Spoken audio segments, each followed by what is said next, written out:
கொலோசியர் 3:10 அந்த வசனம் சொல்லுகிறது, தன்னை சிருஷ்டித்தவருடைய சாயலுக்கு ஒப்பாய் பூரண அறிவடையும்படி புதிதாக்கப்பட்ட புதிய மனுஷனை தரித்து கொண்டிருக்கிறீர்களே. அதே அதிகாரத்தில் 1:2 இந்த வசனத்தை சேர்த்து வாசிங்க. நீங்கள் கிறிஸ்துவுடனே கூட எழுந்தது உண்டானால் கிறிஸ்து தேவனுடைய வலது பார்சத்தில் வீற்றிருக்கும் இடத்தில் உள்ள மேலானவைகளை தேடுங்கள், பூமியில் உள்ளவைகளை அல்ல. ஞானஸ்தானம் எடுக்கும் பொழுது கிறிஸ்துவுடனே அடக்கம் பண்ணப்படுகிறோம். ஞானஸ்தானத்திலிருந்து தண்ணீரில் மூழ்கி எழுந்திருக்கும் பொழுது கிறிஸ்துவுடனே கூட உயிர்த்தெழுந்த அந்த அனுபவத்துக்குள்ளாய் நாம் மாறுகிறோம். அதைத்தான் வேதம் சொல்லுகிறது, கிறிஸ்துவுடனே கூட எழுந்த அந்த அனுபவம். நீங்களும் நானும் கிறிஸ்துவுடனே எழுந்திருக்கிறோமா? நல்ல கரங்களை உயர்த்தி அல்லேலூயா சொல்லுங்க. எத்தனை பேர் ஞானஸ்தானம் எடுத்திருக்கிறீங்களோ கரங்களை உயர்த்தி அல்லேலூயா சொல்லுங்க. அல்லேலூயா. கிறிஸ்துவுடனே கூட நாம் எழுந்திருக்கிறோம். நாம் கிறிஸ்துவுடனே எழுந்திருக்கிறோம் என்றால் அவருடைய மேலானவைகளை நாம் தேட வேண்டும். சபைக்கு தேவன் சொல்லுகிற ஒரு சத்தியம் நன்றாய் புரிந்து கொள்ளுங்க. புதிய ஏற்பாட்டில் நிறைய புக்கு இருக்குது. அதில் அந்த கொலோசியர் புக்கு ரொம்ப முக்கியமான புக்கு. இயேசு கிறிஸ்துவை குறித்த ஆழமான ரகசியங்கள் இந்த புஸ்தகத்தில் எழுதப்பட்டிருக்கிறது. அப்ப அதுல சொல்லுகிறது, நாம் இப்போ புது மனுஷனா இருக்கிறோம். நம்ம எப்படி இருக்கிறோம் சொல்லுங்க? எப்படி இருக்கிறோம்? புது மனுஷன்.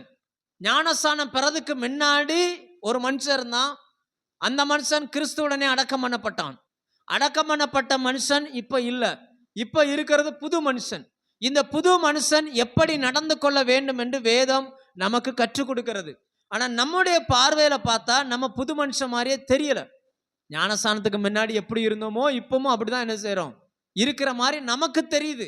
ஆனால் வேதம் என்ன சொல்லுகிறது என்றால், நீங்கள் எப்போ மூழ்கி ஞானஸ்தானம் எடுத்தீங்களோ அப்பவே புது மனுஷனா நீங்க மாறிட்டீங்க. அந்த புது மனுஷனை போல நீங்க நடந்து கொள்ளுங்க அப்படின்னு பைபிள் நமக்கு சொல்லுது. அந்த புது மனுஷனுக்கு ஒரு அடையாளம் இருக்குதான். அந்த அடையாளம் என்னன்னா, தன்னை சிருஷ்டித்தவருடைய சாயலுக்கு ஒப்பாய் பூரணமான அறிவு அடைவது. நம்மை சிருஷ்டித்தவர் எப்படிப்பட்டவர் என்பதை குறித்த அந்த அறிவை பூரணமாய் நீங்கள் அடையும் பொழுது உங்களுக்குள்ள இருந்து அந்த புது மனுஷன் வெளியில வர ஆரம்பிச்சிருவான். அல்லேலூயா. இப்படி வச்சுக்கிடலாம். எத்தனை பேர் வண்ணத்து பூச்சி பார்த்துருக்கீங்க? பட்டர்ஃப்ளை குட்டீஸ், பட்டர்ஃப்ளை பார்த்துருக்கீங்களா? அதனுடைய ஆரம்பம் எப்படி இருக்கும்?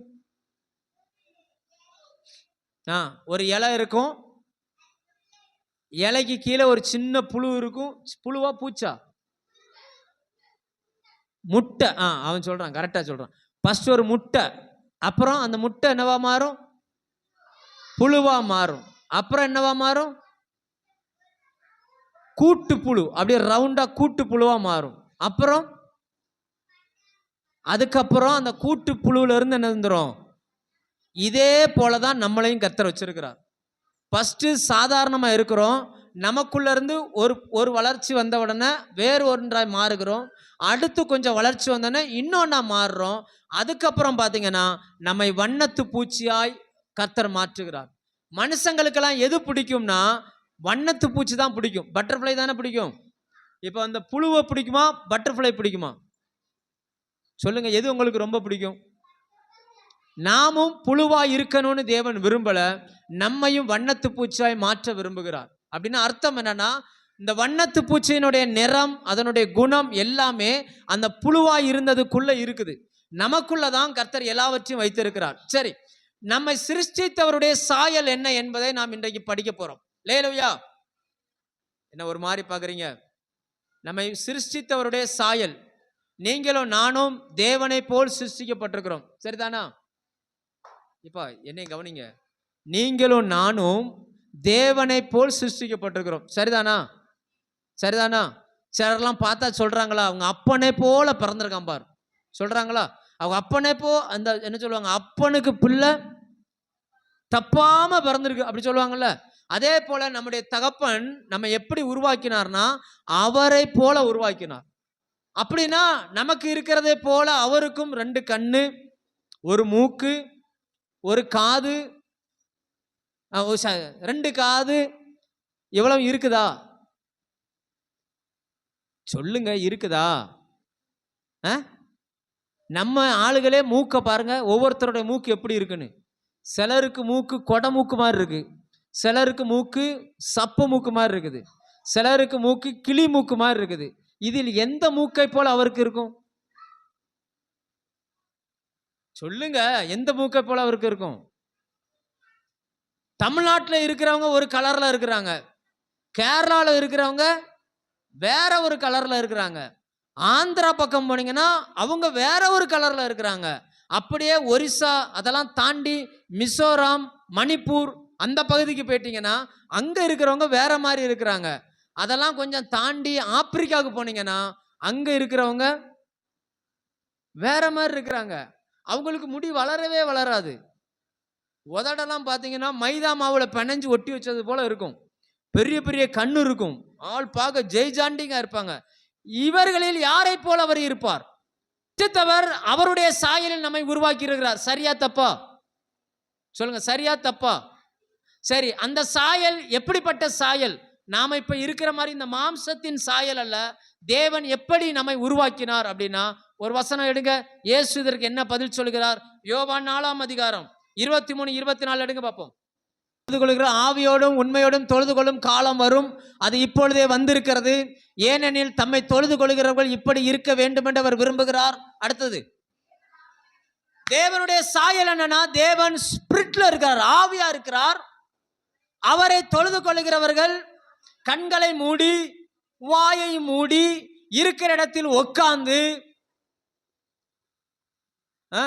அப்புறம் ஆவியோடு தொழுது கொள்ள வேண்டும் என்றால் என்ன அர்த்தம்னா, உங்க ஆவி பாடணும். ஆவியில தேவன் ஆவியா இருக்கிறார். லேலுயா. சாயலில் நம்ம படைக்கப்பட்டோம். ஆதாமும் ஏவாளும் அந்த சாயல்ல இருந்தாங்க. அதனால அவங்க நிர்வாணமா இருந்தும் அவங்க வெக்கப்படல, ஆவியின் மகிமைக்குள்ள இருந்தாங்க. என்னைக்கு அவங்க அந்த தவறு பண்ணாங்களோ அன்னைக்கு அந்த ஆவிக்குரிய அந்த மகிமை அவங்கள விட்டு வெளியில போயிருச்சு. அப்ப ஆவிக்குரிய அந்த விதத்துல நீங்களும் நானும் படைக்கப்பட்டிருக்கிறோம். அதனால உங்க சிந்தனை எப்பவுமே எப்படி இருக்கணும்னா, நான் ஒரு ஆவிக்குரியவன் அப்படின்ற மனநிலையில இருக்கணும். எப்படி இருக்கணும்? சொல்லுங்க, எப்படி இருக்கணும்? நான் ஆவிக்குரியவன். என் நினைப்பெல்லாம் ஆவிக்குரியதா தான் இருக்கணும். ஆவிக்குரிய விஷயத்துக்கு முதலிடம் கொடுக்கணும். தேவன், அதாவது உலகத்துல 2 விதமாய் நடத்தப்படுகிற மனுஷர்கள் இருக்காங்க. ஒன்று மாம்ச சிந்தை, இன்னொன்னு ஆவியின் சிந்தை. ஒன்னு என்னது? சொல்லுங்க, சின்ன பிள்ளைங்க சொல்லுங்க. ஒன்னு என்னது? இன்னொன்னு. இந்த 2 சிந்தையும் வேறு வேறாய் செயல்படுகிறது. இதுல நீங்க எதை நினைக்கிறீங்களோ அந்த மனுஷன் தான் வெளியில வருவான். நீங்க இன்னொரு வசனம் வாசிப்போம். ரோமர் 8ஆம் அதிகாரம் எடுங்க, 12, 13 வாசிங்க பார்ப்போம். சகோதரரே, மாம்சத்தின்படி பிழைக்கிறதுக்கு நாம் மாம்சத்துக்கு கடனாளிகள் அல்ல. மாம்சத்தின்படி பிழைத்தால், நான் சொல்லல, ஆண்டவர் சொல்றார், மாம்சத்தின்படி பிழைத்தால் சாவீர்கள். ஆவியினாலே மாம்சத்தின் கிரியைகளை அழித்தால் பிழைப்பீர்கள். அடுத்த வசனம் வாசிங்க.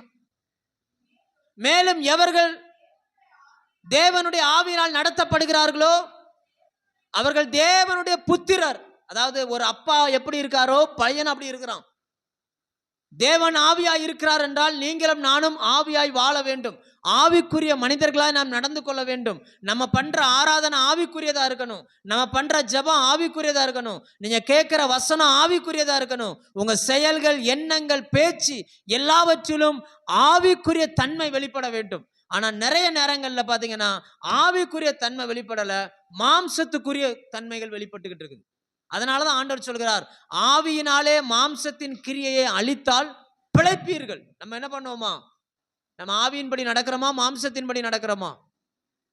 சொல்லுங்க. ஆவியின் சிந்தை ஜீவனும் சமாதானமும். எல்லார்கிட்டையும் சமாதானமா இருக்கிறீங்களா? சொல்லுங்க. தேவன் கிட்டையும் மனுஷங்க கிட்டையும் சமாதானமா இருக்கிறீங்களா? சமாதானமா இருக்கிறீங்களா? வீட்டுல மாமியார் கூட சண்டை போட்டா சாடையில பேசுறீங்களா? இந்த கோழி செத்து தொலைய மாட்டேங்குதுன்னு யார சொல்றீங்க? சொல்லுங்க. புருஷன் கூட சண்டை போட்டுட்டு பையனை அடிக்கிற மாதிரி அடிச்சுட்டு, உனக்கெல்லாம் அறிவு இருக்கால? சோத்தத்தானால திங்கிற? யாரை பார்த்து கேட்கிற கேள்வி இது? பையனையா புருஷனையா? பையனை கேட்பது போல் இது ஆவிக்குரிய சிந்தையா மாம்சத்துக்குரிய சிந்தையா? என்னப்பா மௌனமா இருக்கிறீங்க? ஆமாவா இல்லையா? மாம்சத்தில் படி வாழுகிறவன் ஏமாற்றுவான். நீங்களும் ஏமாத்துனீங்கன்னா நீங்களும் எதன்படி தான் வாழ்றீங்க? மாம்சத்தின்படி வாழுகிறவன் பொய் சொல்லுவான். நீங்களும் பொய் சொன்னீங்கன்னா நீங்களும் எப்படி தான் வாழ்றீங்க?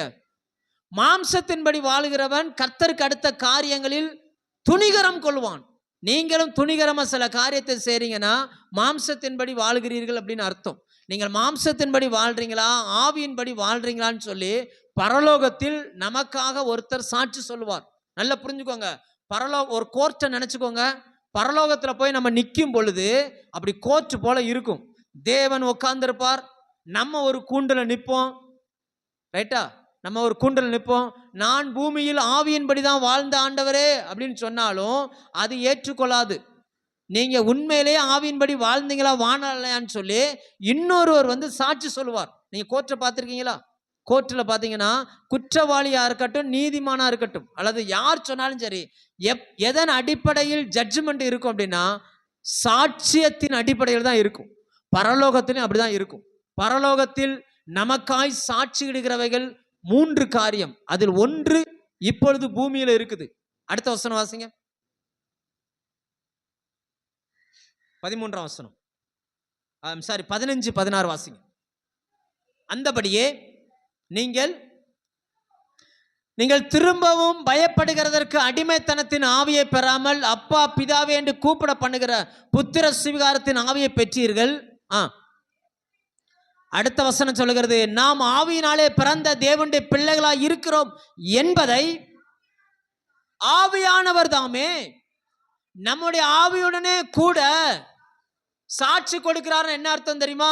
ஒரு சாட்சியின் போய் ஒரு ஆள் ஏறி நின்று சொல்லுவாங்க, ஆமா நான் பார்த்தேன், இவரு இந்த நேரத்துல இதைத்தான் செஞ்சுக்கிட்டு இருந்தாருன்னு யார் சொல்லுவாங்களாம்? சொல்லுங்க, பைபிள்ல யார் பேரை போட்டிருக்கு? யார் சொல்வாரு? கர்த்தருடைய ஆவியானவர் சொல்லுவார்.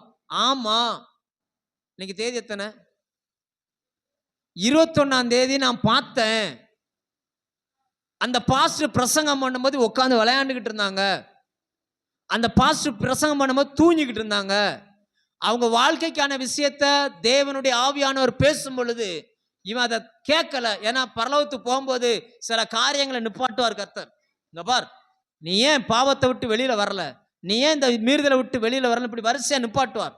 அப்போ ஆண்டவரே எனக்கு இதெல்லாம் தெரியாத ஆண்டவரேன்னு சொல்லும் போது டக்குன்னு ஆவியானவர் சொல்லுவார், இங்க பார் 3வது மாசம் இத்தனாம் தேதி சர்ச்சில் இந்த வார்த்தை கொடுத்துருக்காங்க, நீ பேசாம தூங்கிக்கிட்டு இருந்த.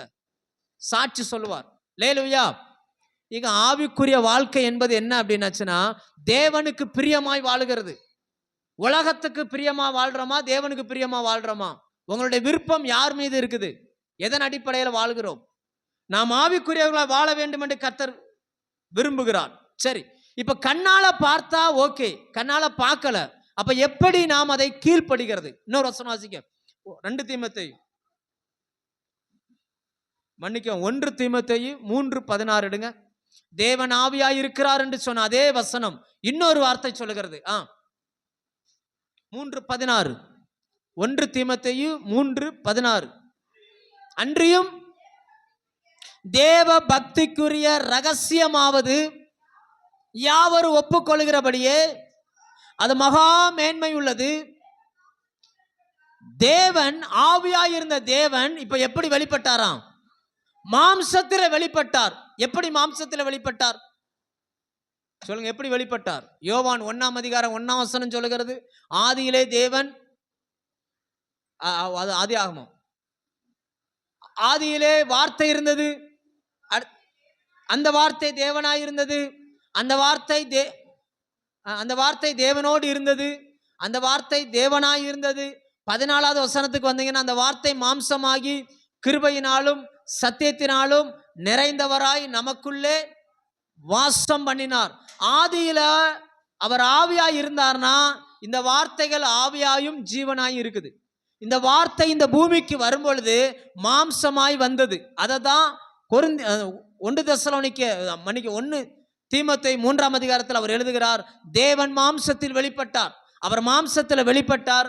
அவரை ஃபாலோ பண்ணினவர்கள் அவரை பின்பற்றி வாழ்ந்தார்கள். இப்பொழுது அவர் மரித்து அடக்கம் பண்ணப்பட்டு உயிர் தெழுந்து பரலோகத்தில் இருக்கிறார். இப்போ எந்த வடிவத்துல நாம் அவரை எப்படி ஃபாலோ பண்ணணும் அப்படின்னு பாத்தீங்கன்னா, எப்படி ஃபாலோ பண்ணணும் சொல்லுங்க? என்ன வடிவத்துல இப்போ அவர் அங்க போயிட்டார். இப்போ அவரை ஃபாலோ பண்ணுவதற்கு ஆதியில வார்த்தையா இருந்த அந்த வார்த்தைகளை மனுஷன் வாசிக்கத்தக்கதாய் கைகளில் எழுதி கொடுத்துட்டு போயிருக்கிறார். எப்படி கொடுத்துட்டு போயிருக்காரு? இது தேவனுடைய வார்த்தை தானா? சொல்லுங்க, தேவனுடைய வார்த்தை தானா? நிஜம்தானா? ஒத்துக்கிறீங்களா? அப்போ இப்போ நீங்க தேவனை ஆராதிக்கணும், தேவ சாயல இருக்கணும், தேவனுக்கு என்ன பிடிக்கும் என்ன பிடிக்காதுன்றத வசனத்துல எழுதி கொடுத்துட்டு போயிருக்கிறார். இதை வாசிச்சு வாசிச்சு வாசிச்சு நாம அறிவை பெருக்கி கொள்ளும் பொழுது அந்த புதிய மனுஷன் நமக்குள்ளேருந்து வெளிப்பட ஆரம்பிக்கிறான். லேலுயா. சரி, உங்களுக்கு புரியுதுக்காக நான் பைபிள்ல இருந்து 2 மனிதருடைய வாழ்க்கையை நான் சொல்றேன். பைபிள்ல சவுல் என்கிற பெயரில் 2 பேர் வாழ்ந்தார்கள். எத்தனை பேர் சொல்லுங்க? சவுல் என்கிற பெயரில் எத்தனை பேர் வாழ்ந்தாங்க? ஒருவர் பழைய ஏற்பாட்டு சவுல், ஒருவர் சொல்லுங்க, ஒருவர் பழைய ஏற்பாட்டு சவுல், ஒருவர் புதிய ஏற்பாட்டு சவுல். சரி, இந்த 2 பேருமே புதிதாக்கப்பட்டவர்கள். ரைட்டா? ஒரு சில வசனங்களை வாசிப்போம். யார் வசனம் வாசிக்கிறா? புதிய ஏற்பாட்டுக்காக ஒருவர், பழைய ஏற்பாட்டுக்காக ஒருவர். வரிசை ஒரு 7 பாயிண்ட். அதாவது என்னன்னா, புதிதாக்கப்பட்ட ஒரு மனுஷன் அவரோடு எப்படி வாழ்கிறான் என்பதற்கு ஒரு அடையாளம். இதுல நீங்க எந்த இடத்துல இருக்கீங்கன்றதை கண்டுபிடிக்கணும். எதெல்லாம் சரி பண்ண வேண்டிய இருக்கோ அதெல்லாம் நம்ம சரி பண்ணிக்கிடணும். ரைட்டா? நீ எடு 1 சாமுவேல் 9ஆம் அதிகாரம். 1 சாமுவேல் 9ஆம் அதிகாரம் 2ஆம் வசனம். இன்னொரு நபர் பிலிப்பியர் 3ஆம் அதிகாரம் 5ஆம் வசனம். ஆண்கள் பிலிப்பியர் எடுங்க. ஆண்கள் இப்போ புதிய ஏற்பாட்டு சவுல், பெண்கள் பழைய ஏற்பாட்டு சவுலுக்கு வாசிங்க. நல்லா கவனிங்க, மற்றவங்க நல்ல ஷார்ப்பா கவனிங்க. எடுமா 1 சாமுவேல் 9ஆம் அதிகாரம் 2ஆம் வசனம். சவுல் என்னும் பேருள்ள சௌந்தரியமான வாலிபன் ஒருவன் இருந்தான். அதுக்கு முந்தின வசனம் 1ஆம் வசனத்துல அந்த சவுல் எந்த கோத்திரத்தை சேர்ந்தவன்? பென்யமீன் கோத்திரத்தை சேர்ந்தவன். கீஸ் என்னும் பராக்கிரமசாலியினுடைய பையன். சவுல் என்கிற வாலிபன். சகல இஸ்ரவேலர்களும் அவனுடைய தோளுக்கு கீழே இருந்தாங்க. இது ஒரு சவுல். புதிய ஏற்பாட்டு சவுலை வாசிங்க, பிலிப்பியர் 3:5. 8ஆம் நாளில் விருத்த சேதனம் அடைந்தவன், இஸ்ரவேல் வம்சத்தான். இந்த 2 பேருக்கு என்ன ஒற்றுமைனா, 2 பேரும் ஒரே கோத்திரத்தை சேர்ந்தவர்கள். லேலுயா. ஒரே கோத்திரத்தை சேர்ந்தவர்கள். 2 பேருடைய தகப்பன்மாரும் அன்னைக்கு இருந்த நாட்களில் பெரிய நபர்களாய் அறியப்பட்டார்கள். 2 பேருமே பழைய ஏற்பாட்டில் அந்த மனுஷன் பராக்கிரமசாலியுடைய பையன், புதிய ஏற்பாட்டில் மிகப்பெரிய பணக்காரனுடைய பையன். 2 பேருமே அறிவில் சிறந்தவர்கள். 2 பேருமே தேவன் தெரிந்து கொண்டார். அதே போல நம்முடைய சபையிலையும் இந்த மாதிரி 2 வகையான கூட்டம் உள்ள உட்கார்ந்து இருக்குது. 2 எல்லாரையுமே தேவன் தெரிந்து கொண்டார். ஆனால் அந்த 2 பேருக்குள்ள எவ்வளவு வித்தியாசம் அப்படின்றத தான் நம்ம இன்னைக்கு பார்க்க போறோம். அதாவது ஆவியின்படி தேவனை அறிகிற அந்த அறிவு எவ்வளவுக்கு எவ்வளவு அறிகிறோமோ அவ்வளவுக்கு அவ்வளவு அந்த மனுஷனுடைய வாழ்க்கை நம்ம வாழ்க்கையில வெளிப்பட ஆரம்பிக்கும். ஃபர்ஸ்ட் எடுங்க, சாமுவேல் எடுத்தவங்க 1 சாமுவேல் 5:17 15-17. 1 சாமுவேல் 15:17. ஆரம்பத்தில் சவுல் தாழ்மையுள்ள ஒரு மனுஷன். சாமுவேல், நீர் உம்முடைய பார்வைக்கு சிறியவனாய் இருந்த பொழுது, நீங்க வீட்டுல போய் 1 சாமுவேல் 10ஆம் அதிகாரம் வாசிங்கன்னா, தேவன் சாமுவேல் மூலமாய் சவுலை அபிஷேகம் பண்ணுகிறார். அவனை தலைவனாய் கர்த்தர் கூப்பிடுகிறார். அந்த மனுஷனுக்கு தலைமையாய் வர்றதுக்கு விருப்பம் இல்லை. எங்கன்னா போய் தளவாடங்கள் இருக்கிற இடத்துல ஒளிந்து கொண்டானாம். ஐயோ, எனக்கெல்லாம் போஸ்ட் வேண்டாங்க. தாழ்மையான மனுஷன். அவன் சொல்றான், நான் சாதாரண ஆளுங்க, எனக்கெல்லாம் ஒண்ணுமே வேண்டாம் அப்படின்னு சொல்லி தாழ்மையா இருக்கிறான். அதை தான் சாமுவேல் சொல்லுகிறார், நீர் உம்முடைய பார்வைக்கு சிறியவராய் இருக்கும் போது அல்லவா தேவன் உம்மை தெரிந்து கொண்டார். நான் சொல்ல புரியுதா? தாழ்மையாய் நடந்து கொண்ட மனுஷன் ஆரம்பத்துல. இந்த சவுல், புதிய ஏற்பாட்டு சவுல் எப்படிப்பட்டவர் பார்ப்போம். அதே வசனம் திரும்ப வாசிங்க, பிலிப்பியர் 3:5. அவருக்குள்ள சில பெருமைகள் இருந்துச்சு. நான் 8ஆம் நாளில் விருத்த சேதனம் அடைந்தவன், இஸ்ரவேல் வம்சத்தான், பென்யமீன் கோத்திரத்தான். எபிரேயரில் பிறந்த எபிரேயன் தன்னுடைய பிறப்பை குறித்து, வளர்ப்பை குறித்து, படிப்பை குறித்து கொஞ்சம் பெருமை இருந்துச்சு. இங்க பாருங்க, இந்த 2 விசுவாசியும் உள்ள உட்கார்ந்து இருக்கிறீங்க. தாழ்மையான விசுவாசி, ஆரம்பம் தாழ்மை. அதே நேரம் இந்த மனுஷன் எப்படின்னு பார்த்தீங்கன்னா, புதிய ஏற்பாட்டு சவுல் எப்படின்னா, ஆரம்பத்தில் பெருமை இருந்துச்சு, அவருக்குள்ள வைராக்கியம் இருந்துச்சு.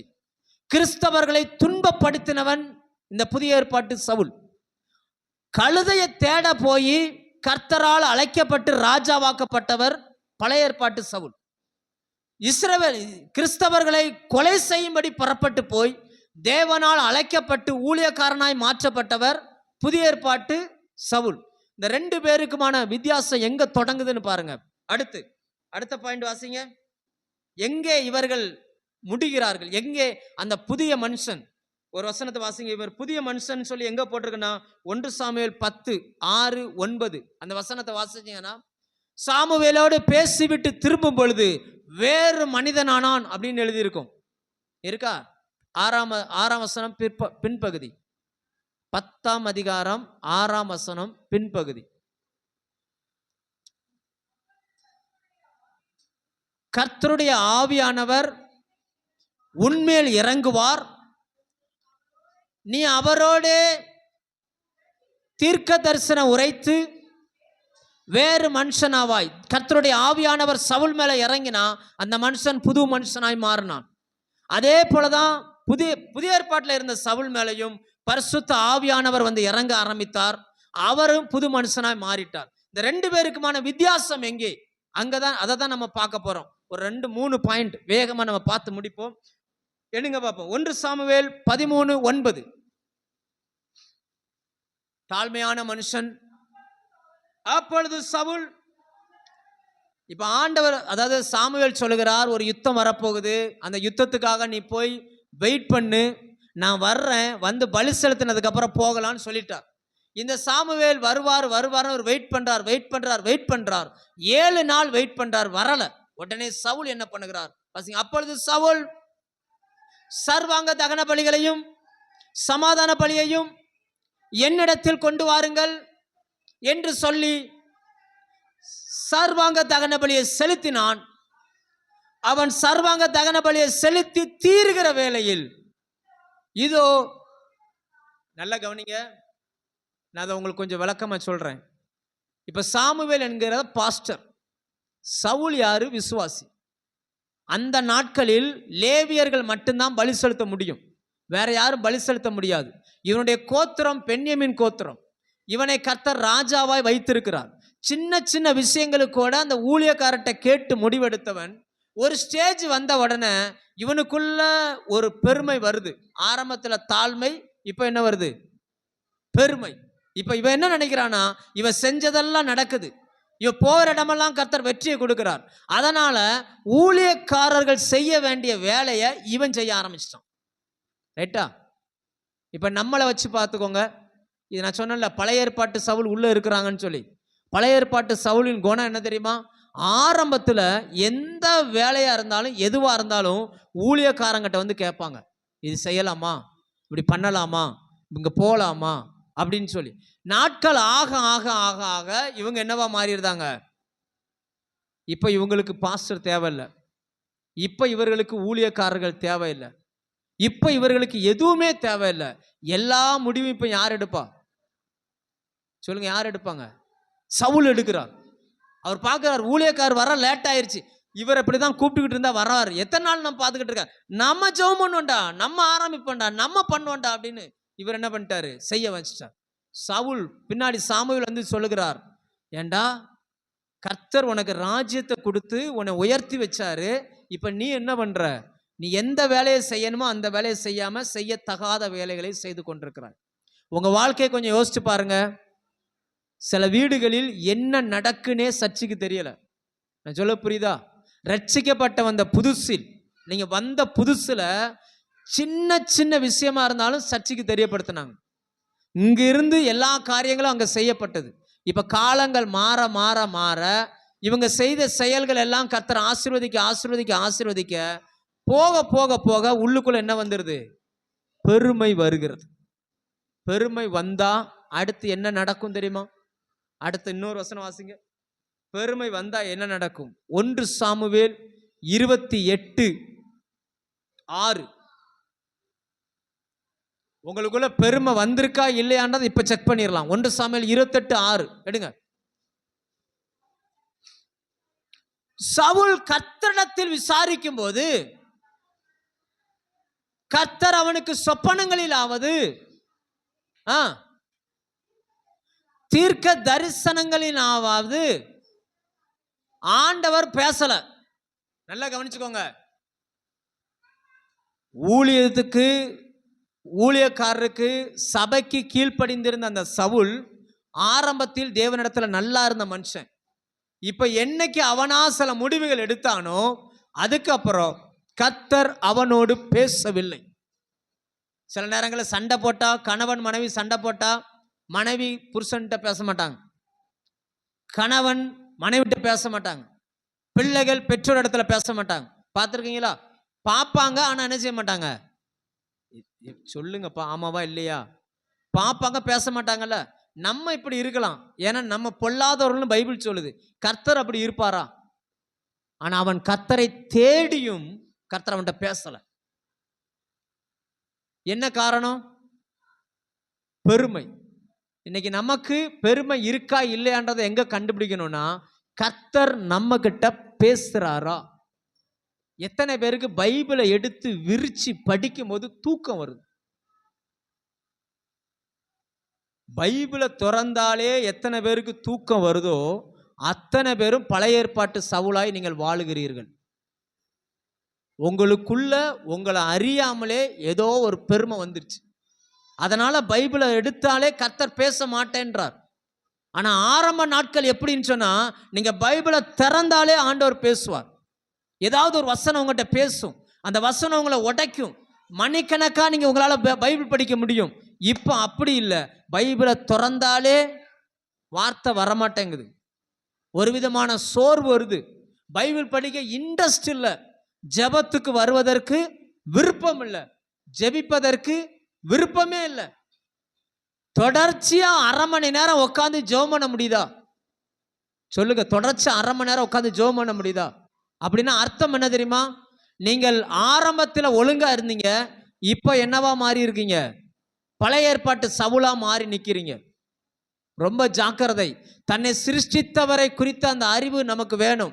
நம்மை சிருஷ்டித்தவர் எப்படிப்பட்டவர்னா, தாழ்மை உள்ளவருக்கு கிருபை அளிக்கிறவர், பெருமை உள்ளவருக்கு எதிர்த்து நிற்கிறவர். லேலுயா, சரிதானா? நல்லா புரிஞ்சுக்கோங்க. இது உங்களோட நிக்க போறது இல்ல. நல்லா புரிஞ்சுக்கோங்க, இது உங்களோட நிக்க போறது இல்ல. சரி, இந்த சவுல் ஆரம்பத்துல ரொம்ப போர்ஸா நின்னார்ல, ரொம்ப எதிர்த்து நின்னார்ல, அவர் எப்படிப்பட்டவன்னு வாசிப்போம். எடுங்க. அப்போஸ்தலர் தானாக முடிவெடுக்கக்கூடிய சூழ்நிலைகள் வரும்பொழுது அவர் எப்படி நடந்து கொள்கிறார்? அப்போஸ்தலர் 24ஆம் அதிகாரம் 26, 27 வாசிங்க.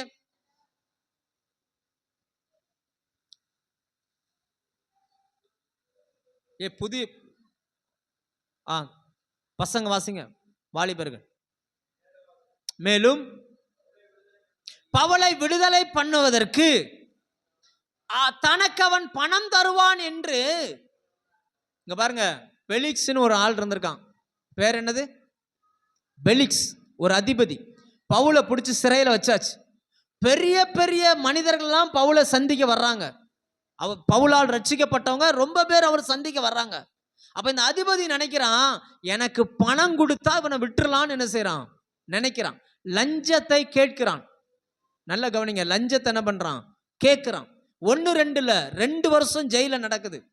ஆனால் கொடுப்பதற்கான பணமும் அவர்கிட்ட இருக்குது. ஆனா அவர் பணத்தை கொடுக்கவே இல்லை. ஏன் தெரியுமா?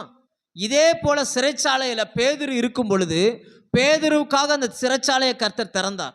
எனக்காக கர்த்தர் திறந்தா திறக்கட்டும், நானா லஞ்சம் கொடுத்து வெளியில வரவே மாட்டேன்னு சொல்லி அவர் முடிவெடுத்து சிறையிலேயே இருந்துட்டார். இதைத்தான் பின்னாடி சொல்லுகிறார். 1 தீமோத்தேயு 4:7 வாசிங்கன்னா அவர் சொல்லுகிறார், நான் விசுவாசத்தை காத்து கொண்டேன், நல்ல போராட்டத்தை போராடினேன், ஓட்டத்தை முடிச்சேன், விசுவாசத்தை. பேதுருவுக்காக சிறைச்சாலையை திறந்தார், எனக்கு திறக்கல. பரவாயில்ல, நான் நினைச்சிருந்தா பணத்தை கொடுத்து வெளியில வர முடியும், நான் அப்படி செய்யல, கர்த்தர் எனக்கு செஞ்சா செய்யட்டும், இல்லைன்னா இந்த உபத்திரவத்தை நான் தாங்கிக் கொள்கிறேன்னு சொல்லி தைரியமா இந்த உபத்திரவத்தை ஃபேஸ் பண்ண ஆரம்பிச்சார். லேலூயா. இன்னைக்கு எத்தனை பேர் கர்த்தருக்காய் காத்திருக்கிறோம்? 1-2 இல்ல, 2 வருஷம். அந்த மனுஷனால 7 நாள் இருக்க முடியல. சாமுவேல் வருகிற வரைக்கும் 7 நாள் வெயிட் பண்ண முடியல. அவர் எங்கே? 2 வருஷம் சிறைச்சாலையிலே இருக்கிறார்.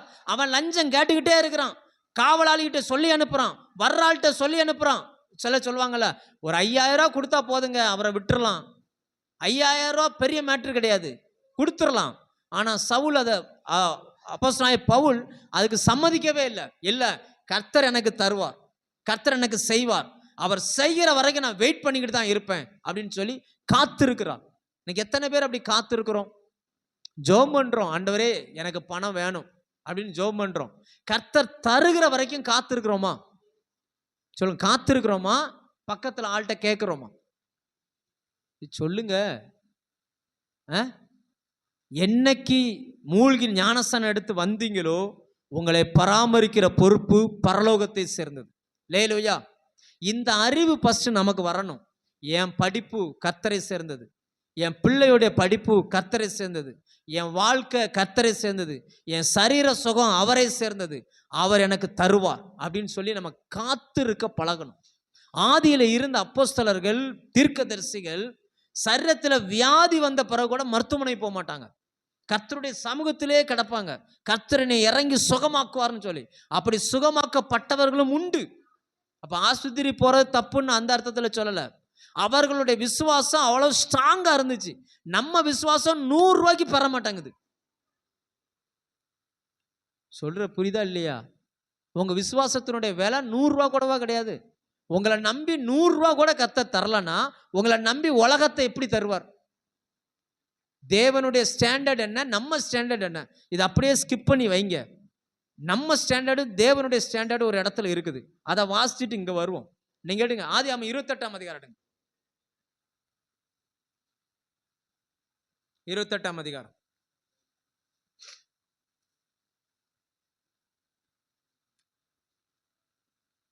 11ல இருந்து வாசிங்க. இப்ப தேவனுடைய அந்த ஸ்டாண்டர்டை கவனிங்க. 11ஆம் வசனம்.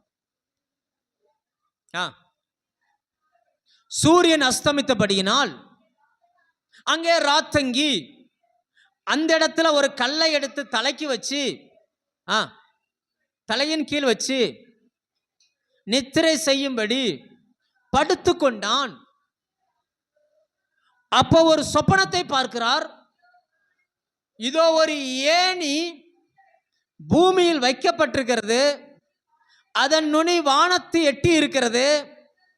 அந்த ஏணிக்கு மேலாக தேவதூதர்கள் ஏறுகிறது இறங்குறதையும் பார்க்கிறார்.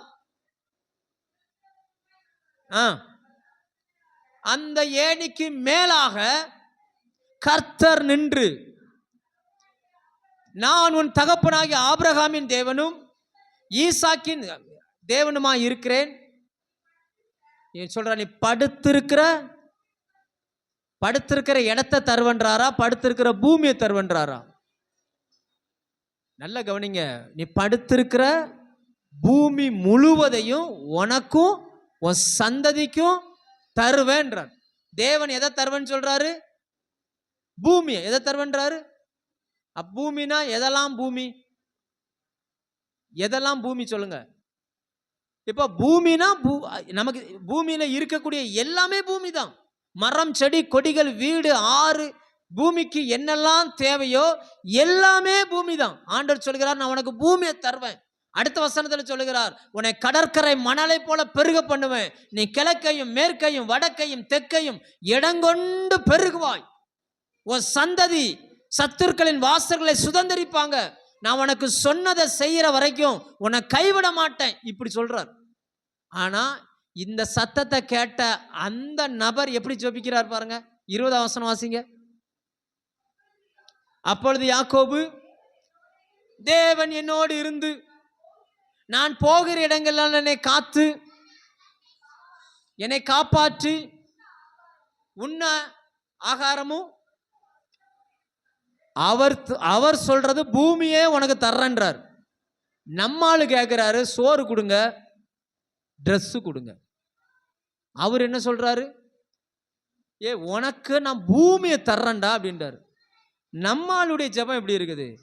எனக்கு சோறு கொடுங்க, எனக்கு ட்ரெஸ்ஸு கொடுங்க, நான் பைக்கில் போகும்போது அங்கே பாலம் தாண்டி ஆக்சிடென்ட் ஆகுதான், என்னை பாதுகாத்து கொள்ளுங்க, ராத்திரி வீட்டை சுற்றி பூரா வராமல் பார்த்துக்கோங்க, கெட்ட கனவு வராமல் பார்த்துக்கோங்க, அடிக்கடி பக்கத்து வீட்டுக்காரி என் வீட்டு முத்தத்திலேயே காரி துப்புறா, அவன் இந்த பக்கம் வராமல் பார்த்துக்கோங்க, கடன் வாங்கிட்டு இந்த மாதம் நான் கொடுக்கல, அவன் என் முன்னாடி வராமல் பார்த்துக்கோங்க, அவன் ஃபோன் பண்ணாமல் பார்த்துக்கோங்க. நம்ம ஜெபமெல்லாம் எப்படி இருக்குது? நான் சொல்ல வர பாயிண்ட் புரியுதா? தேவன் விசாலமானவைகளை பேசுகிறார். நம்ம எப்படி இருக்கிறோம்? சோறு சட்டை எப்படி இருக்கும்? இது ஆரம்பமா இருந்தா பரவாயில்லங்க. ஆரம்பத்தில் இப்படி இருக்கிறது தப்பு இல்லை. 30 வயசான பிறகும், அதாவது கிறிஸ்துவுக்குள்ள வந்து 30 வருஷமான பிறகும் நீங்க இப்படி இருப்பீங்கன்னா உங்களுக்கு தெய்வம்னா யாருன்னே தெரியல. உங்க அறிவு இங்க இல்லை, மண்ணோடு மண்ணா ஒட்டிக்கிட்டு இருக்குது. சோறு துணி காப்பாற்றணும். உனக்கு பூமியை தருவேன்னு சொன்னாலே பூமியில வாழக்கூடிய எல்லாமே தருவன் தானே அர்த்தம். சொல்லுங்க, ஆமாவா இல்லையா? அப்படிதானே அர்த்தம். இப்போ நான் சொல்றேன், யார் இருக்கா? ஸ்ரீவர்ஷினி, உன்னை நான் 10ஆம் கிளாஸ் வரைக்கும் நான் படிக்க வச்சிருந்தேன் அப்படின்னு சொன்னா படிக்க வைக்கிறதுக்கு எல்லா ஃபீஸும் நான் கொடுக்குறேன்னு அர்த்தம். யூனிஃபார்ம் நான் வாங்கி கொடுக்குறேன்னு அர்த்தம். போக்குவரத்துக்கான செலவை நான் கொடுக்குறேன்னு அர்த்தம். சரிதானே? நான் இப்படி சொல்லிக்கிட்டு இருக்கும்போது அந்த அம்மா வந்து ஒரே ஒரு பென்சில், தயவு செய்து ஒரே ஒரு பென்சில், ஒரே ஒரு பென்சில், இப்படின்னா என்ன இருக்கும்? நான் சொல்ற புரியுதா உங்களுக்கு? உங்க மைண்டு உங்களை அழைத்தவர் யாருன்னு தெரியணுங்க. நாம் எப்படிப்பட்ட தேவனை ஆராதிக்கிறோன்னு தெரியணும். அப்படி தெரிஞ்சா மட்டும்தான் உங்க மைண்டு விரிவடையும். அப்படி விரிவடையாத பட்சத்துல நம்ம வாழ்க்கையில எதையுமே பார்க்க முடியாது. சரி, நம்ம மெசேஜுக்கு வருவோம். அந்த சவுல் கர்த்தருக்காய் 7 நாள் காத்திருக்கல, தேவனிடத்திலிருந்து கோபத்தை பெற்றுக்கொண்டார். ஆண்டவர் அந்த மனுஷன் பேசவே இல்லை. இந்த சவுல் எப்படிப்பட்டவர்னா, தான் விடுதலை ஆவதற்கு வாய்ப்பு இருந்தும் கர்த்தர் எனக்கு உதவி செய்வார்னு சொல்லி 2 வருஷமா காத்திருக்கிறார். தேவனும் அவரை விடுதலை கொண்டு வரல, இருந்தாலும் அந்த விசுவாசத்தை அவர் காத்து கொண்டார். அதனால அவர் முடிவு காலத்துல சொல்லுகிறார், நான் விசுவாசத்தை காத்து கொண்டேன் அப்படின்றார். சரி, இந்த சவுலினுடைய முடிவு என்னவா மாறிச்சு? வாசிப்போம். 1 சாமுவேல் 28 எடுத்துக்கோங்க. நான் வேகமா சொல்லிடுறேன் அந்த சம்பவத்தை. 7ஆம் வசனத்திலிருந்து 20ஆம் வசனம் வரைக்கும் ஒரு சம்பவம் எழுதப்பட்டிருக்கு. இவர் ஆரம்பத்தில் ரட்சிக்கப்பட்டார் இல்லையா? ரட்சிக்கப்பட்ட புதுசுல, தேவனிடத்துல வந்த புதுசுல இந்த சூனியக்கார கிழவிகள் கொஞ்சம் பேர் இருந்திருக்காங்க. சூனியக்காரிகள், செய்வனை வைக்கிறவர்கள், மந்திரம் செய்கிறவர்கள், அப்படிப்பட்டவங்க ரொம்ப பேர் இருந்திருக்காங்க. எல்லாரையும் இவர் விரட்டி விட்டாராம். யாரு? சவுல் விரட்டி விட்டார். இப்ப ஆண்டவர் பேசலன்னு இந்த சவுல் எங்க போயிட்டார் அப்படின்னா, சூனியக்காரிகளை தேடி போகிறார். எங்க போறாரு? சொல்லுங்க, எங்க போறாரு? கர்த்தரிடத்துல கேட்டு கேட்டு முடிவெடுத்த மனுஷன் இப்ப எங்க போறாரு? சூனியக்காரிகளை தான் விட்டு வந்த இடத்துல. கிறிஸ்தவன் எத்தனை பேர் நல்ல நேரம் பார்க்கிறான்? கிறிஸ்தவன் எத்தனை பேர் நல்ல நேரம் பார்க்கிறான்? எப்ப கல்யாணம் வைக்கலாம் ஜாதகம் எத்தனை பேர் பார்க்கிறான்? கையை காமிச்சு குறி எத்தனை பேர் கேட்கிறான்? எல்லாம் எதை தேடுது? சூனியக்காரர்களை தேடுது. அப்படின்னு அர்த்தம் என்னன்னா, இப்போ சவுலுக்குள்ள பெருமை வந்துருச்சு. கர்த்தர் அந்த மனுஷனை கைவிட்டார். இவன் எங்க போய் நின்றுகிட்டு இருக்கிறான்? எதை விட்டு வெளியில வந்தானோ அதே இடத்துக்கு திரும்ப போயிட்டான். புதிய ஏற்பாட்டில் பேதுரு சொல்லுவார், 1 பேதுருல, கழுவப்பட்ட பன்றி திரும்பவும் சேற்றுக்கு போச்சு அப்படிம்பார். நாய் தான் கக்கினதை தானே தின்றுச்சு. அதே போல பண்ணி கழுவப்பட்ட பன்றி இப்ப எங்க போய் நிக்குது? சேத்துல போய் நிக்குது. சவுலினுடைய வாழ்க்கை எப்படிப்பட்டதா இருந்துச்சுன்னா, ஆரம்பம் தாழ்மையுள்ள மனுஷன், தேவனால் உயர்த்தப்பட்ட மனுஷன். ஆனால் காத்திருக்கிற பொறுமை இல்லாததுனால அந்த ஸ்தானத்தை இழந்து போய் பெருமை வந்து இப்ப தேவனோடு பேசலன்னு போயிட்டான். மறுபடியும் விட்டு வந்த பாவங்களுக்கு. நீங்க நல்ல நேரம் பார்க்க கூடாது. நமக்கு எல்லா நேரமும் நல்ல நேரம். லேலுயா. எத்தனை பேர் இதுக்கு உடன்படுகிறீர்கள்? கரங்களை உயர்த்தி அல்லேலூயா சொல்லுங்க. லேலுயா. நாள் நட்சத்திரங்களை கிறிஸ்தவர்கள் பார்க்க கூடாது. கல்யாணம் வச்சா முகூர்த்தத்தை தான் வைக்கணும்னு என்ன செய்யக்கூடாது? அப்படிலாம் செய்யக்கூடாது. ஒரு முறை இங்க உபாச கூட்டம் வச்சிருக்கிறோம். அன்னைக்கு ஒரு அம்மா வீடு கட்டதுக்கு அது என்ன சொல்லுவாங்க, முளை பிடிக்கிறதா, நாள் செய்யறது. இங்க உபாச கூட்டம் வச்சிருக்கிறோம். நீங்க வந்து உபாச கூட்டத்துக்கு நான் எல்லாம் ரெடி பண்ணிக்கிட்டு இருக்கேன். அந்த அம்மா போன் அடிக்குது. நான் ஒருவேளை வர முடியல, வண்டி அனுப்ப சொல்லுதோன்னு போன் எடுத்தா, பாஸ்டர் இன்னைக்கு நாள் செய்ய வந்திருக்கோம், இன்னைக்கு நல்ல நாள்ல பாஸ்டர், அதான் நாள் செய்ய வந்திருக்கோம், ஜோமனை வாங்குங்குது. இங்க உபாச கூட்டம். சொல்ல புரியுதா? அது கரெக்டா இங்க 10:30 ஆரம்பிக்குமா, அவங்களும் 10:30 தான் நாள் செய்வாங்களாம். அவன் நல்ல நேரம் பார்ப்பானா, நான் போய் ஜோம் பண்ணி தூக்கி செங்கலை தூக்கி உள்ள வைக்கணுமா? எத்தனை பேர் தன் பிள்ளைகளின் திருமணத்துல நல்ல நேரம் பார்க்கறாங்க? எத்தனை பேர் வீடு கட்டதுக்கு நல்ல நேரம் பார்க்கற? அப்படின்னு அர்த்தம் என்னன்னா, இன்னைக்கு சவுலாய் நீ மாறிக்கொண்டிருக்கிறாய். உன்னை அழைத்த தேவன் யார் என்பதை நீ மறந்துட்ட. உன் அறிவுல கர்த்தரை குறிச்ச எண்ணம் இல்லை. அதனால நீ மாறிக்கொண்டிருக்கிற. உன்னை அறியாமலே மாறிட்ட. வீட்டுல எல்லாம் ஜாதக புக்கே வச்சிருக்காங்க. ரட்சிக்கப்படக்கு முன்னாடி இருந்திருக்கலாம், எழுதியிருக்கலாம். எல்லாத்தையும் எடுத்து எரிச்சிருங்க. நம்ம ஜாதகத்துல தோல்வியே கிடையாது. நம்ம ஜாதகத்துல கெட்ட நேரமே கிடையாது. எல்லாம் நல்ல நேரம். லேலுயா. நன்மை செய்கிறவன் நம்ம கூட இருக்கிறார். மொர்தெக்காயை பார்த்து, இல்ல மொர்தெக்காய்க்கு விரோதமாய் கிரியை செய்த ஆமான பார்த்து அவனுடைய மனைவி சொல்லுகிறாள், மொர்தெக்காய் யூதனானால் அவனுக்கு முன்பாய் தாழ்ந்து போவீர் அப்படின்றான். அப்படின்னு அர்த்தம் என்னன்னா, தேவனை துதிக்கிற ஒரு மனுஷன் இருக்கானா, அவனுக்கு முன்னாடி எவனும் ஜெயிக்க முடியாது. லேலுயா. நீங்க கர்த்தரை துதிக்கிறவர்களா இருப்பீங்கன்னா உங்க முன்னாடி ஒரு மனுஷன் நிக்க மாட்டான். கர்த்தர் உங்களுக்காய் பேசுவார், உங்களுக்காக யுத்தம் பண்ணுவார். இந்த சவுல் எப்படிப்பட்ட சவுல் பாருங்க. ஆரம்பம் தாழ்மை, போக போக பெருமை, ஆண்டவருடைய பேச்சு கேட்கல. இப்ப எங்க போய் நிக்கிறார்னா, எதெல்லாம் விட்டுட்டு வந்தாரோ அங்க போய் நிக்கிறார். நாம அப்படி நிக்கிறோமா? குறி சொல்ல, நாள் பார்க்க அப்படிலாம் செய்யக்கூடாது. சரி, இவர் இப்படி போய் நிற்கிறார். அவர் என்ன சொல்லுகிறார்? பிலிப்பியர், அந்த புதிய ஏற்பாட்டு சவுல் என்ன சொல்கிறார்? பிலிப்பியர் எடுங்க 3ஆம் அதிகாரம் 11-12. அந்த சவுலினுடைய அனுபவம் என்னன்னு பாருங்க. இந்த 2 கூட்டமும் உள்ள உட்கார்ந்து இருக்குது. உங்களுடைய மனசாட்சிக்கு தெரியும், 2 கூட்டமும் உள்ள உட்கார்ந்துகிட்டு இருக்குது. வாசிங்க பிலிப்பியர் 3ஆம் அதிகாரம் 11-12. அவருக்காக எல்லாவற்றையும் நஷ்டம் என்று விட்டேன்.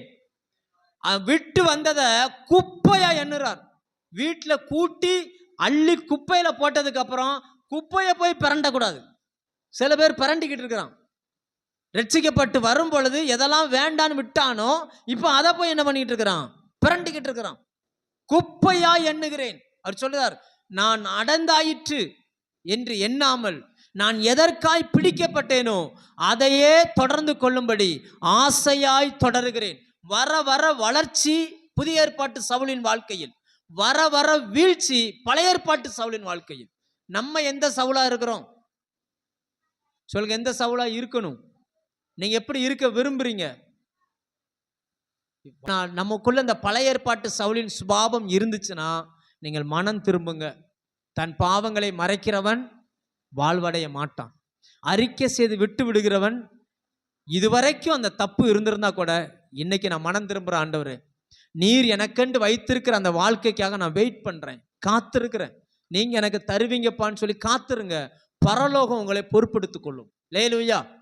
அப்படி நீங்க முடிவெடுங்க. கடன் வாங்க மாட்டேன் ஆண்டவரே, நான் அப்படி இருப்பேன் அப்படின்னு சொல்லி முடிவெடுங்க. உங்களை ஆளுகிற தெய்வம் ஐஸ்வர்ய சம்பன்னர். அவர் நிச்சயமா நமக்கு உதவி செய்வார். எந்த சூழ்நிலையும் நம்மளை கைவிட மாட்டான். லேலுயா. உண்மையா இல்லையா?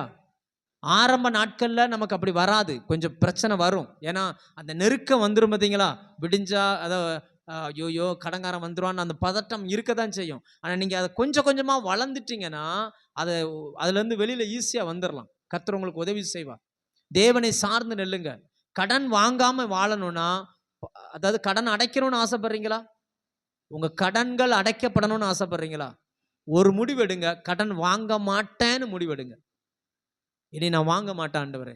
அப்போ அது எப்போ முடிவெடுக்கிறீங்களோ அப்போத்தான் அங்கங்கே கிடக்கிற கடங்காரம்லாம் எந்திரிச்சு வருவான். அது வரைக்கும் உங்களை சாதாரணமாக விட்டவன் இப்போ என்ன செஞ்சிருவான்? நான் என் அனுபவத்தில் சொல்றேங்க. உங்களை சாதாரண விட்டவன் கடனே வாங்க மாட்டேன்னு முடிவு எடுத்தீங்கன்னா அவன் அப்பத்தான் எந்திரிச்சு வருவான். எனக்கு கடன் அது வேணும், இது வேணும், எனக்கு வேணும் வேணும்னு சொல்லி. அப்படின்னா அவன் உங்களை நெருக்க நெருக்க நெருக்க காரணம் என்ன தெரியுமா? கர்த்தர் உங்க வாழ்க்கையில ஒரு காரியத்தை செய்ய போறாருன்னு அர்த்தம். அவன் நெருக்க நெருக்க நீங்க ஜெபத்துல போய் தேவ சமூகத்தில் என்ன பண்ணுங்க, நீங்க நெருங்குங்க. ஆண்டவரே உங்க வார்த்தை சொல்லுது, என்னுடைய தரித்திரத்தினால தான் நீங்க சிலுவையில மரிச்சீங்க. உங்க ஐஸ்வர்யம் எனக்கு வரணுன்றதுக்காக என் தரித்திரத்தை எடுத்துக்கிட்டு நீங்க சிலுவையில மரிச்சிருக்கிறீங்க. சிலுவையில நீங்க என் தரித்திரம் எடுத்தது உண்மைனா நான் ஐஸ்வர்யவான் ஆகிறது உண்மைன்னு சொல்லி அறிக்கை பண்ணி ஜெபம் பண்ணுங்க. ஐஸ்வர்யம் உங்களை தேடி வந்து நிற்கும். லேலுயா. நல்லா புரிஞ்சுக்கோங்க. புதிய ஏற்பாட்டு சத்தியம் என்ன தெரியுமா? அபிஷேகத்துக்கு முன்னாடி ஐஸ்வர்யம் மண்டியிடும், 100% மண்டியிடும். என்னை எடுத்து பயன்படுத்துன்னு வந்து நிற்கும். கர்த்தர் தருவாருங்க. எந்த மனுஷன் நமக்கு தர வேண்டிய அவசியம் இல்லை. கர்த்தரை சார்ந்து நெல்லுங்க. நல்ல நிலத்துல விதைச்சா ரிசல்ட்டை பார்க்கணுமா பார்க்கக்கூடாதா? விதைக்கிறவன் கொண்டு போய் விதைச்சிட்டு வீட்டில் தூங்க மாட்டான். விதைச்சா ஒரு எதிர்பார்ப்போடு விதைக்கிறான். இன்னைக்கு நம்முடைய ஊழியத்துக்குன்னு கொடுக்கிறவர்கள் நம்முடைய ரிசல்ட்டை பார்க்குறாங்க. பரவாயில்ல, இது எல்லாரும் வாங்கி அவனுக்கு வீடு, அவங்க பையனுக்கு வீடு, பொண்டாட்டி பிள்ளைகளுக்கு வீடு வாங்குற இந்த காலகட்டத்தில் இங்கே கொடுக்குற பணத்தை எடுத்து அவங்க ஊழியம் செய்கிறாங்க, ஜனங்களுக்கு அனுப்புகிறாங்க. அப்படின்றத பார்க்கிறார்கள். பார்த்ததவங்க தைரியமாக விசுவாசத்தோடு கொடுக்க ஆரம்பிக்கிறாங்க. நான் சொல்ல புரியுதா உங்களுக்கு?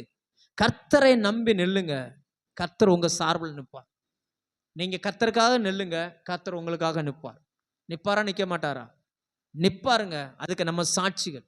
சும்மா வந்து நானும் கிறிஸ்தவன் சொல்லிட்டு இங்க வந்து ஜெபம் பண்ணிட்டு வீட்டுக்கு போய் மறுபடியும் கடன், மறுபடியும் போராட்டம், மறுபடியும் பிரச்சனை, இதுல வாழ்றதுல என்ன பிரயோஜனம்? உங்களை அழைத்தவரை அறிகிற அறிவு வந்துச்சுன்னா புது மனுஷன் உங்களுக்குள்ள இருந்து வெளியில வந்துருவான். லேலுயா.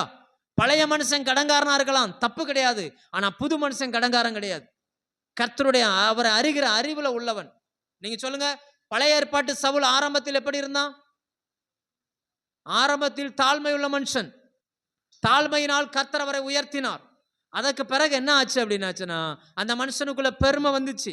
தேவ சமூகத்துல காத்திருக்க முடியல, பைபிள் படிக்க முடியல, வசனம் வர மாட்டேங்குது. சிலருக்கெல்லாம் பிரசங்கம் கேட்டாலும் வசனம் போகவே மாட்டேங்குது. காது வரைக்கும் போது கீழே விழுந்துருது. வசனம் வரல. வேற வழி இல்லாம பிரச்சனை, போராட்டம் வந்தோடனே போய் சூனியக்காரியை தேடி போறான். அந்த சூனியக்காரி கிட்ட போகும்போது வேஷம் மாறி போறான். தன்னை கிறிஸ்தவன்னு சொல்ல மாட்டேன்றான் இல்லையா? வேஷம் மாறி போறான். அந்த அம்மா சொல்லுது, இங்க பாரு, சவுலுன்னு ஒருத்தன் எங்களெல்லாம் விரட்டுறான், அதனால நான் சூனியம் பார்க்க மாட்டேங்குது. இவன் சொல்றான், இல்ல ஒன்னே ஒண்ணு, எனக்காக ஒரு ஆளை ஏறி வர பண்ணு அப்படின்னு சொன்ன உடனே இவன், அந்த பெண்ணே பிசாசு. இப்ப பிசாசு அழகான ஒரு தந்திரம் பண்ணுகிறான். பிசாசே சாமுவேல் போல ஏறி வரான், மரித்த மனுஷனை போல ஏறி வருகிறான். அதை பார்த்த உடனே சவுலுக்கு ஒரு பக்கம் மிரள்றான், அந்த சூனியக்காரி ஒரு பக்கம் மிரள்றா. அந்த ஏறி வந்த பிசாசு சொல்லுது, நாளைக்கு ஏன் கூட நீ இங்க இருப்படா அப்படின்றுச்சு. ரைட்டா? இதை பைபிளை படிச்சுட்டு உடனே சாமுவேல் வந்தாரு, சூனியக்காரி சொன்ன உடனே சாமுவேல் வந்தாருன்னு நினைக்காதீங்க. சாமுவேல் வரல. பிசாசுகளும் ஒளியின் தூதனுடைய வேஷத்தை தரித்து கொள்ளும். பிசாசு எந்திச்சு வருது. அந்த வடிவத்தில் வந்த உடனே அது சொல்லுது, நாளைக்கு நீ என் கூட இருப்ப அப்படின்னு உடனே அதை மாதிரி நடந்த உடனே டக்குன்னு சாமுவேல் கிடையாது. நல்லா புரிஞ்சுக்கோங்க. கர்த்தரை விட்டு விலகிட்டீங்கன்னா உங்க வாழ்க்கையில சமாதானம் இழந்துருதீங்க. லேலுயா. மரணங்கள் வர ஆரம்பிக்குது, மரண பயம் வர ஆரம்பிக்குது, நிற்கதியாய் கைவிடப்பட்ட சூழ்நிலைகள் வர ஆரம்பிக்குது. அப்படிப்பட்ட சூழ்நிலையில் நீங்க வந்திருப்பீங்கன்னா நீங்கள் மனம் திரும்பி இயேசுவிடம் வரும்படி கர்த்தர் உங்களை அழைக்கிறார். லேலுயா. இந்த வாய்ப்பை கர்த்தர் உங்களுக்கு தருகிறார். நமக்கு இன்னும் நாட்கள் உண்டு. கர்த்தர் உங்களுக்கு உதவி செய்ய முடியும். எந்த மனுஷனையும் நம்புவதை பார்க்கிலும் கர்த்தர் உண்மை உள்ளவர், நம்பத்தக்கவர். சரி, கடைசியா ஒரு பாயிண்ட். 1 நாளாகமம் விடுங்க. 1 நாளாகமம் 10ஆம் அதிகாரம் 13-14 இதுல வாசிச்சா இத சவுலினுடைய இறுதி நேரம் எழுதப்பட்டிருக்கிறது. அப்படியே சவுல் கர்த்தருடைய வார்த்தையை கை கொள்ளாமல் கர்த்தருக்கு செய்த, பாருங்க, வார்த்தையை கை கொள்ளலனா அதை ஆண்டவர் துரோகம்ன்றார். அதுக்கு பேர் என்னவா? துரோகம் அப்படின்றார். ஒரு மனைவி கணவனை விட்டுட்டு வேறொரு ஆணை தேடுகிற அந்த செயலுக்கு பேர் துரோகம். அந்த துரோகம் என்கிற வார்த்தையை கர்த்தர் பயன்படுத்துகிறார். வேத வசனத்தின்படி வாழாமல் நம் இஷ்டப்படி வாழுகிறோம் என்றால் நாம் துரோகம் பண்ணுகிறோம். அங்க வசனம் சொல்லுகிறது, கர்த்தருடைய வார்த்தையை தேடாமல் துரோகம் செய்தபடியால் அவன் கர்த்தரை தேடாமல் அந்த சூனியக்காரி, அந்த அஞ்சனம் பார்க்கிறவங்க, கைரேகை பார்க்கிறவங்க, நல்ல நாள் பார்க்கிறவங்க, ஜாதகம் எழுதுறவங்க, அவர்களை தேடினபடினால் செத்து போனான். அடுத்த வசனம் இன்னும் கொடூரமான வசனம். அதற்காக அவர் என்னவா, கர்த்தரே சாமுவேல் அல்ல சவுல கொன்று, அவரே அவனை கொன்று ராஜ்யபாரத்தை ஈசாயின் குமாரனாகிய தாவீது வசமாய் திருப்பினார். நல்லா புரிஞ்சுக்கோங்க, உங்களுக்குன்னு ஒரு கிரீடம் வச்சிருக்கிறார். சவுல் சாதாரண மனுஷன், போய் கழுதை தேட போன மனுஷன். அவனுடைய தலையின் மேல ஒரு கிரீடத்தை கர்த்தர் வைத்தார். அந்த கிரீடம் அவனுக்கு பிறகு அவன் பிள்ளைகளுக்கு வந்திருக்கணும். ஆனா அவன் செஞ்ச அந்த தப்பு அந்த பிள்ளைகளை பாதிச்சிச்சு பாருங்க.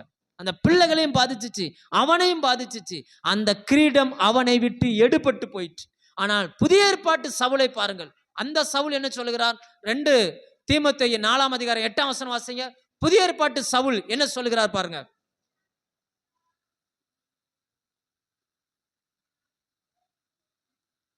2 தீமோத்தேயு இப்ப வாசிங்களப்பா, 4ஆம் அதிகாரம் 8ஆம் வசனம்.